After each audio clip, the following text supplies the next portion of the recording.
At the eye appointment? Mm-hmm. It took forever.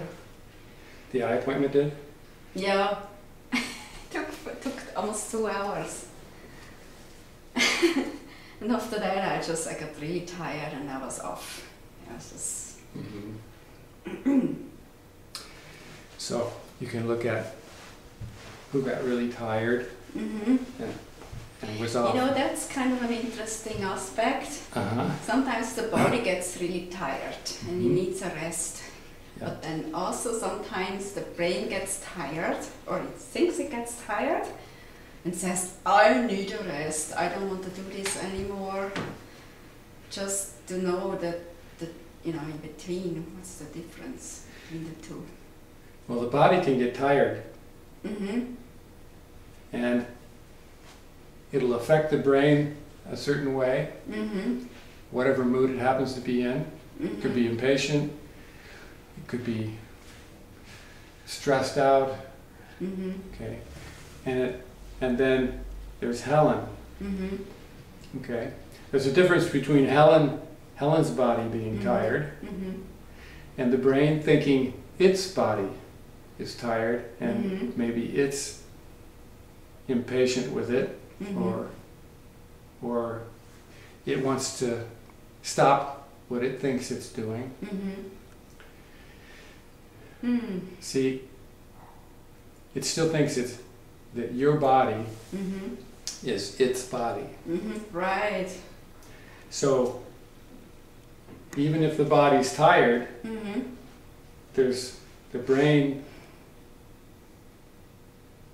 responding to what it thinks is its body, and then there's Helen doing what she needs to do.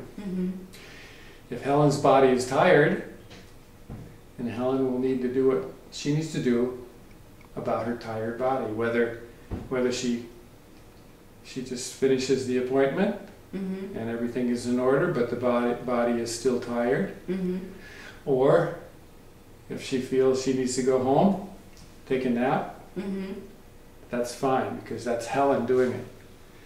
And how to know it is ask the question, what do you need to do now, or that's why it's tricky, because it could happen at the same time. I mean, it could happen at the brain could have that happen, and my body really could be tired. So what did the brain say when the body was tired? Oh. Well, should I take a nap or not? But I have things to do. Okay. So I didn't take a nap. Okay. So when you're there, you can observe the brain saying all that and say, no, that's you talking again. This is my body, and I'll do what I need to do with my body. Okay. The brain can say what it says. It'll always say what it says. And it doesn't need to affect you anymore. As you pull away and you can see what it's doing, you can talk to it and you can say, no, this is what you always do when you get tired, you want to quit, you want to give up, whatever its pattern is, you can just give it right back to it, and you say, this is what you always do, but it has nothing to do with me. Okay, I'm doing what I need to do now. So every time it says something, you call it. You call it. Every time you observe it say something, you call it. You say, look, that's you again. Oh, that's you again. Okay, now you're chattering about that now. That has nothing to do with me. So you keep giving it back to it. And what you're doing is you're showing it slowly that you are in control of your life now and not it. Yeah. And as you do that, the more you do that, it'll start getting the idea that some of these patterns don't work anymore, and it'll start dropping these patterns that it keeps throwing at you. No, it'll start dropping these patterns it keeps throwing up at itself, that it's used your whole life to control your life by getting depressed or getting anxious or getting worried, you know. Yeah.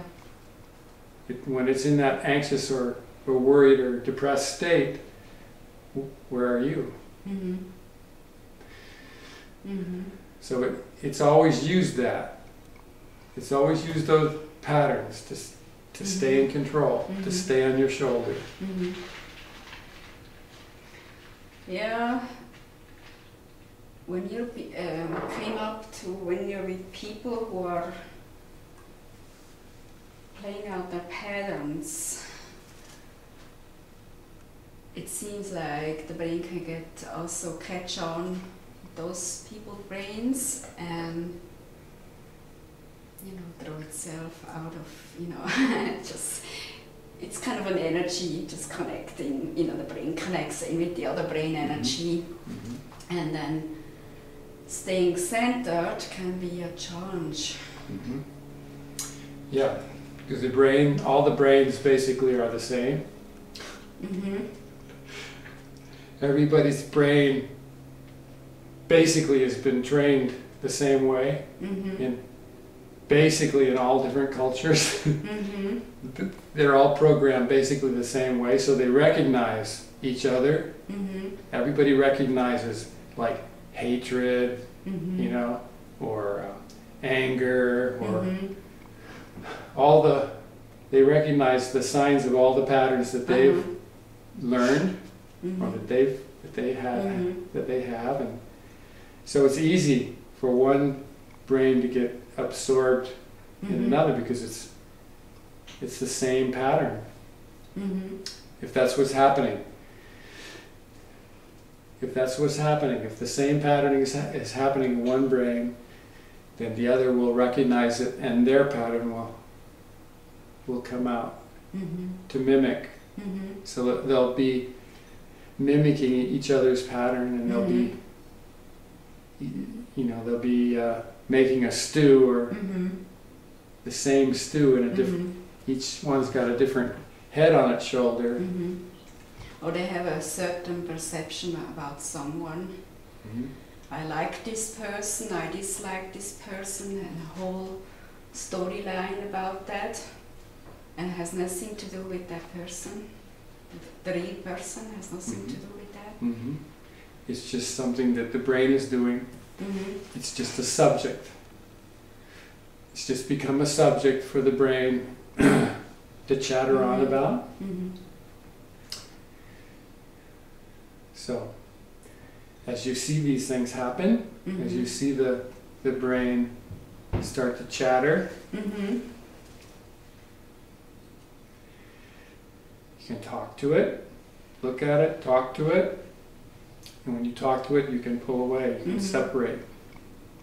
You're not part of that subject.